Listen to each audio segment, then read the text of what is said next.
So if you are a fan of the Alien series like I am, then you are probably going to really like this. This is a very, very cool book. And I'm excited to show you. Spoiler alert, if you haven't seen Alien Prometheus or Alien Covenant, then you probably shouldn't watch this video because I'm going to be talking in depth and there's going to be quite a few spoilers, so yeah, just don't watch it now, you've been warned. But this book I picked up because I saw it and I just had to have it. It is a collection of David's drawings, and we saw some of them in Alien Covenant. And this is a very nice slipcover. And I'll show you the spine here. The lighting is not very good, I apologize.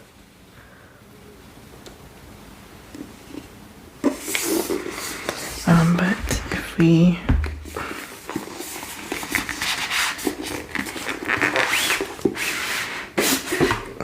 get rid of this cover here,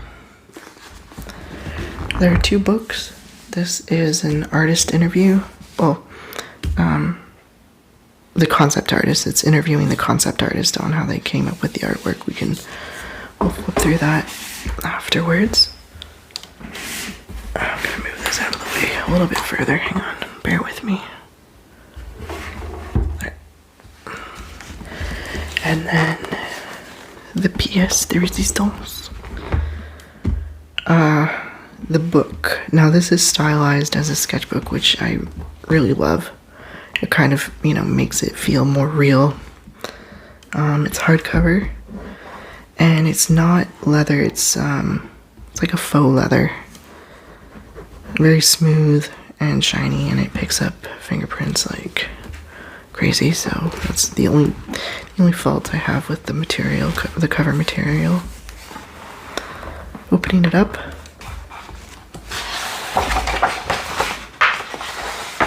Dive right in with some notes from David. Now this, from the movie we find out that David and Dr. Shaw landed on Paradise, the Paradise planet, and we're told that Dr. Shaw died in the crash, and that means that David was left alone to his own devices. So what does he do? He studies the flora and the fauna of the planet that he finds himself on. And he starts making these illustrations. These scientific drawings of the engineers and the plants and insects and all sorts of stuff. It's very cool. Well, corpse lilies, these, we have, I forget the scientific name for them. There's one, I tried growing it. It's, these aren't, it doesn't look like this, but kind of, but not really. But these corpse lilies, they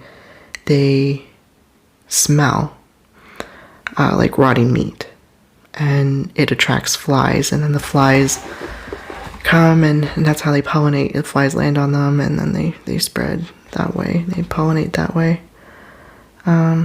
So that's kind of interesting that there's a variation of that plant on this planet.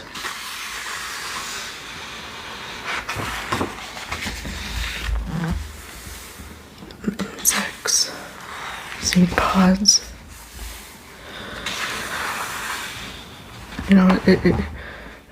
This book kind of is like documenting David's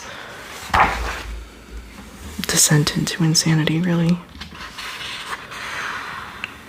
I mean, these drawings, they're I don't want to say innocent, they're a little dark, but it's mostly just harmless kind of, natural curiosity. Not it's kind of similar to Leonardo da Vinci's journals, you know, it kind of has that same vibe to it. This, I don't know what this is. It looks like a horseshoe crab.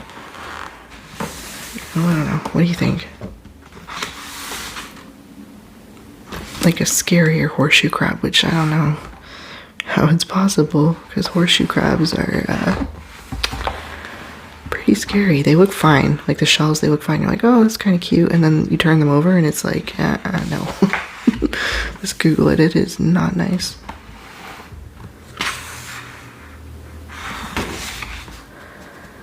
And this, oh, this is kind of cool. This was, this is kind of like a pitcher plant.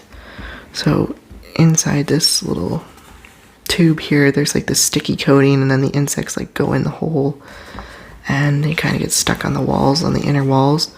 And then as the insects die, rigor mortis sets in, and then they fall into this like stomach pit area to be dissolved, and then feeds the plant. So that's kind of cool. I don't like this though. I don't like those. Those are not nice.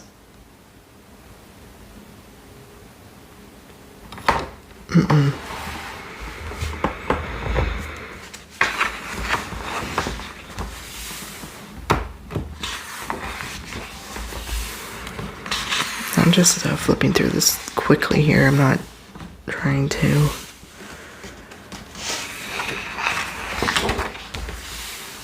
discuss it at length too much. Just kind of giving you a sense of the contents here.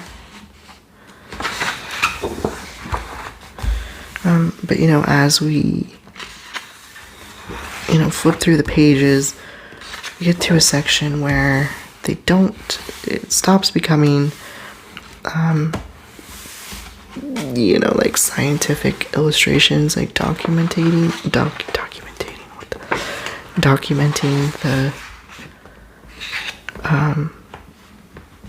the nature of the planet, and then he begins his experiments, which, yeah, they're not good at all. As you can see, here we go, we right into it.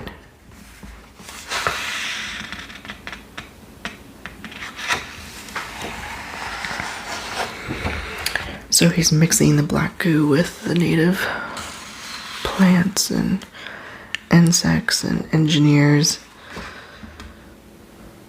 to create this, the xenomorphs.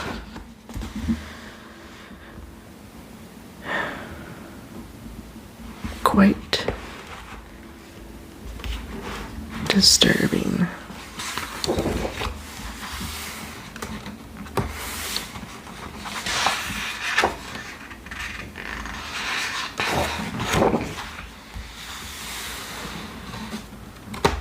What I do like about this book, though, is you can see it's printed almost like a facsimile. Like you can see the pages below, which I thought was pretty cool.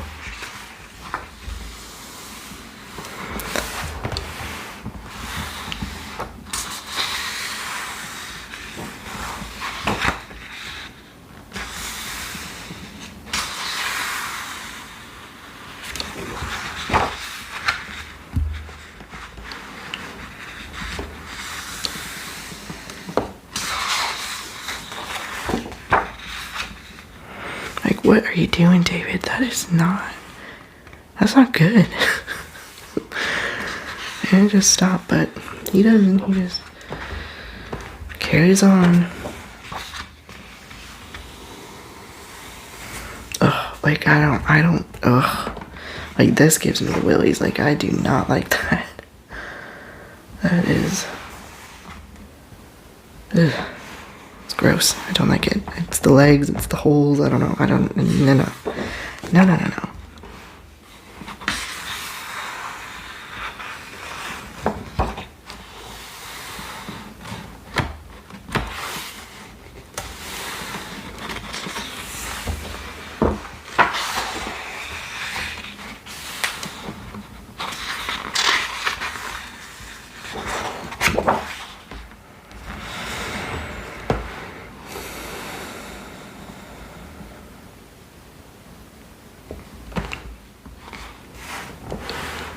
scary.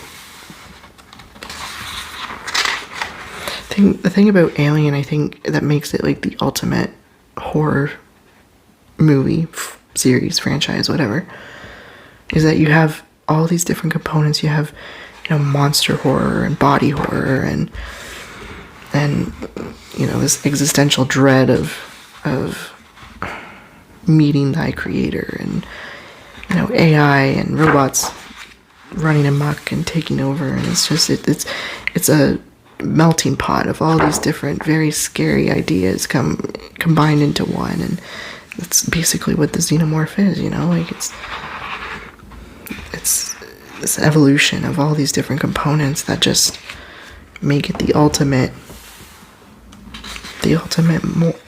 monster. The facehuggers are... Ugh. I hate the facehuggers. Like, that is so scary. That's so scary. I think the facehuggers are even more scary than the actual Xenomorph. Like, I don't know.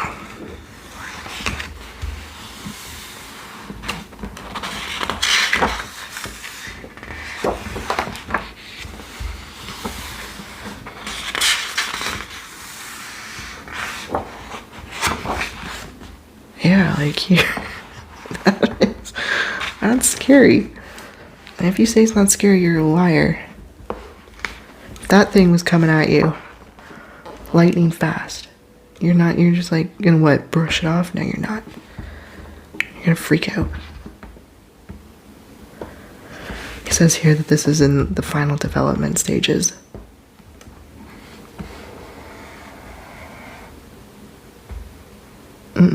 Nope. Just gonna move right along.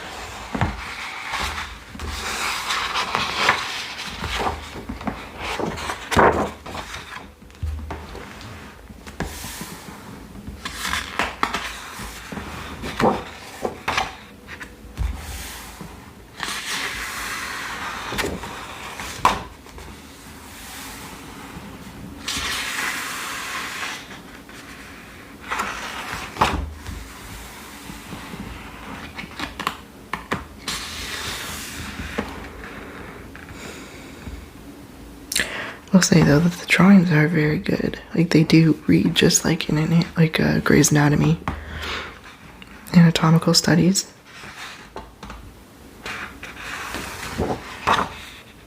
Oh, this thing, the horned worm. I gotta read you this little blurb. A particularly aggressive nematode, this horned worm was extracted from the bowels of a reanimated engineer. Sensing its time was much more transient than previously expected, it went for me with a strange gait, somewhere between a worm and a snake.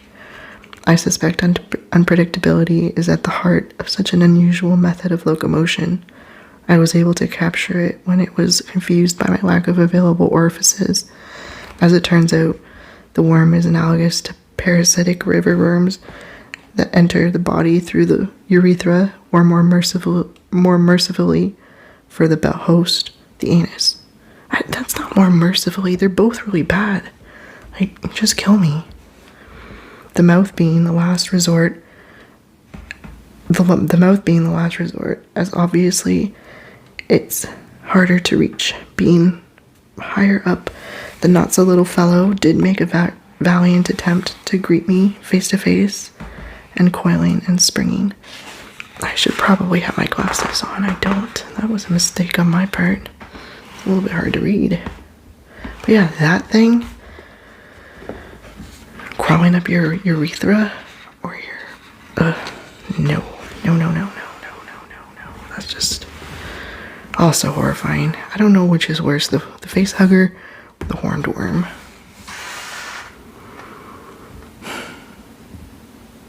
They're both bad. I can't choose. Just kill me.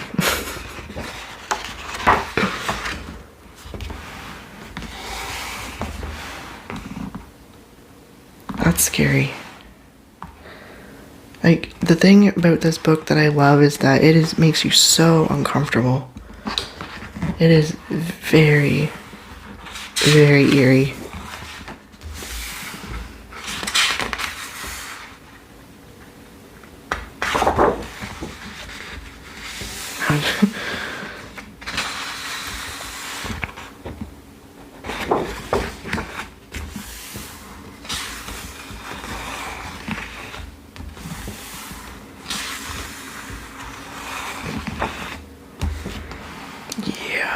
cross section of facehugger. The speed of the act and incubation period are the only benefits that the host can expect. It's now vastly reduced lifespan. You don't say.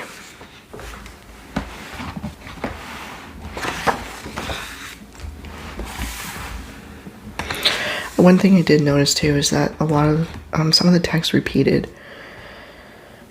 So like some of this text that you read, it was also like back like in the beginning of the book. And I'm not sure if that was like an artistic choice to kind of give some validity to the illustrations, or if that was supposed to be like David kind of losing his marbles and repeating himself. I don't know. But that is one thing I noticed about this. My goodness, a mutated specimen. Oh, obviously.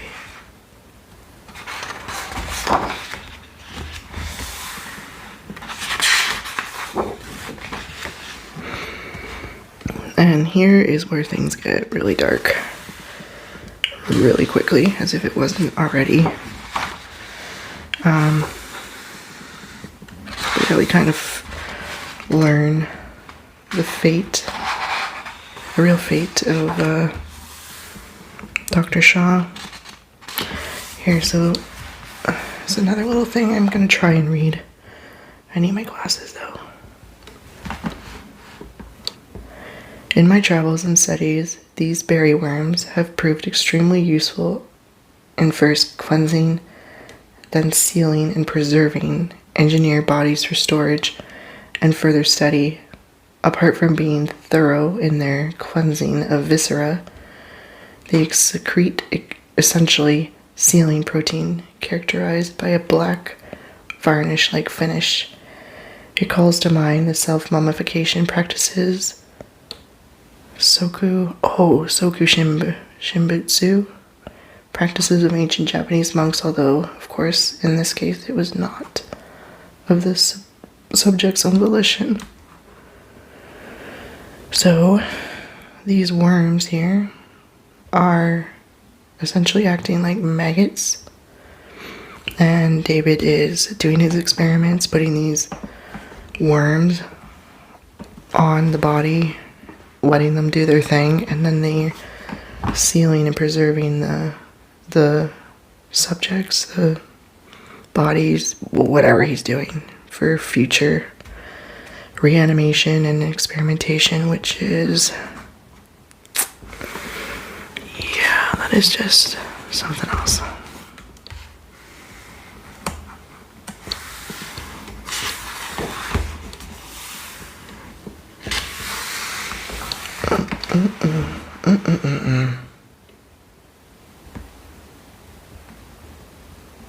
Like, to me, this right here looks like it's some sort of like engineer skin that's been like spread out on a flat surface. I don't know, I don't want to think about it too much.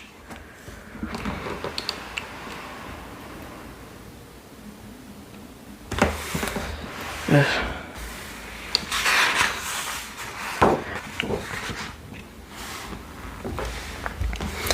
Thank goodness these drawings are in black and white, because I don't do well with gore and stuff, but this is just, they're so creepy. Very well done drawings. Like, the artist really did an amazing job. It's just, it's almost too much. And the symbolism is interesting too. Like, here, this kind of looks like an Ouroboros, like, you know, like the my brain can't brain today. It's the snake eating itself, symbol for, you know, eternity.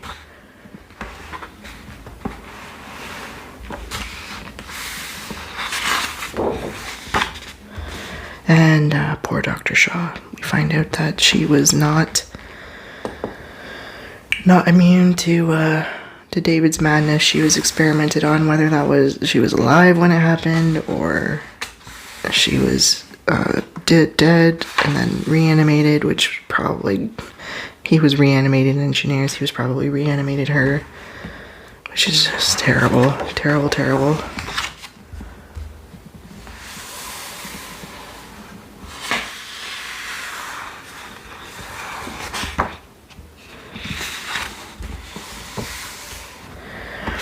interesting though, going back to, you know, the symbolism, he uses a lot of, there's a lot of religious undertones in the images here. Like, you can see he reveres her as like the Madonna. And then there's like the sacred, or not, the Immaculate Heart of Mary, right? Incorporated into it. This is like kind of like her halo. She's like adorned with like these like rags and flowing fabrics.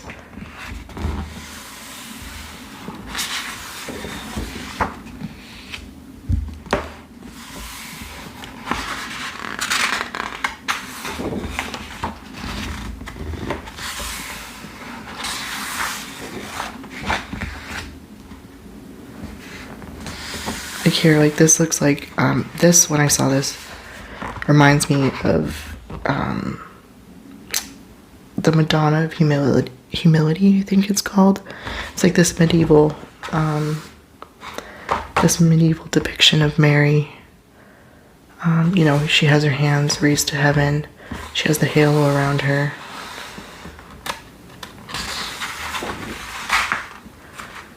And here she's like, it's like the Pieta by Michelangelo, that sculpture of Mary holding the body of Jesus. Here she's, you know, adorned in these robes, and she's holding this creature, cradling it in her arms. And it's like,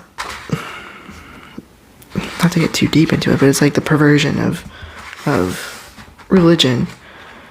You know, God creates man, the engineers create humans create David, like artificial intelligence. It's a perversion of, you know, source creation. They create these monsters that end up destroying them. You know, David creates the Xenomorphs that destroy us. We just kill each other. We created David, who kills the engineers when he lands on the planet. It's just, it's the perversion of creation, really.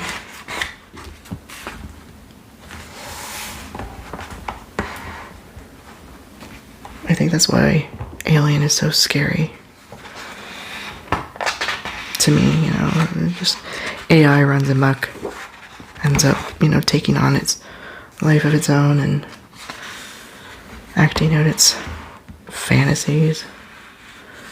And if these are its fantasies, like, we are screwed.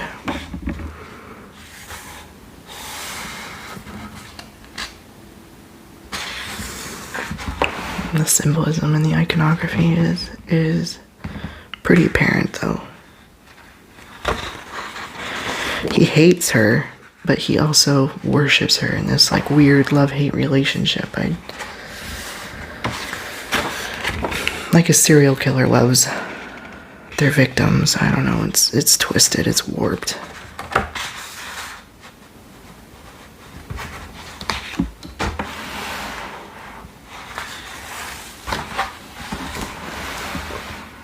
Yeah. That is pretty much it. The end of the road for us. Here we're left with this final image. Yeah, it is very creepy. Definitely gives you the willies, that's for sure. But for someone who loves art like I do, and the Alien series, as I already explained, this was a must-have for me, and I love it. I do. I think it's very cool. It's a very nice addition to the movies, and it also comes with this book where it's basically an interview with the artists on where they got their inspiration from, and you know, why they made the artistic choices that they made. And it was a really nice read. I love reading other artists talk about their work, and so it was a nice little addition to the drawings. And that's a picture of them there. with Ridley Scott, the director. But yeah, overall, this is a very, very neat book. It's very cool. Very sinister, very dark. But if you're into that sort of thing, then you'll definitely like it. The art too is really nice. I like how they took influence from H.R. Geiger, who was the main artistic inspiration for the vibe in the original Alien movies. So that was a nice little nod to him. But yeah, very dark, very disturbing. Probably should have posted this closer to Halloween, but I've been busy, so I didn't quite get to it. But I have noticed quite a few new subscribers to the channel, so thank you and welcome. I post videos when I can. I'd like to be more regular. It's just, you know, life gets in the way. But yeah, thank you for tuning in. I hope you enjoyed this as much as one can, given the content.